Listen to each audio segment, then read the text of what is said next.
अबे का झाला बे गण्या भाऊ? अबे माझ्या बापानं मला मस्त पेड सवलन. मेंढ्या राखणारा पोरगा IPS झाला म्हणते. तिकडे मिडल क्लास मधला वैभव सूर्यवंशी काल IPL मध्ये 35 बालात शतक मारून नवीन रेकॉर्ड केलं म्हणते. आणि भोसडीच्या तू येती माकून इष्टा हेपलाचा कार्यक्रम करतेस म्हणते. सांग डेंगू कोणता बाप आपल्या पोराला असं म्हणते रे? अबे तर का झाला म्हणलं तर बापच तर हो तुझा. चल घरी.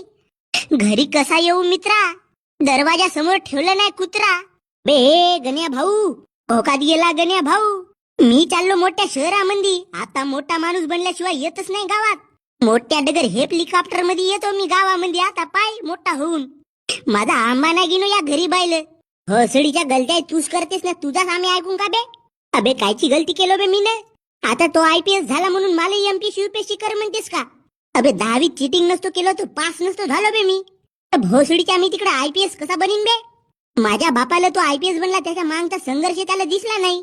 त्याला फक्त एवढा माहित आहे का मेंढरा राखणारा पोरगा IPS बनला. अगा हो. पण तो पुण्यातल्या नामवंत कॉलेजमध्ये शिकला. 3-4 वर्ष अभ्यास केला तेव्हा कोटी तो हे झाला. त्याचा पाहून मी IPS बनीन तर आपली लाईफ गमावून ठेवीन ना. पण माझ्या बापाला कोण सांगल? सांगायला गेलो तर नारळाची दोरी बांधून मला फाशी लावत होता. माझ्या बापाच्या एक्स लवरचं नाव घेतलो ना परत आलो बाबू. एट भोकात गेला.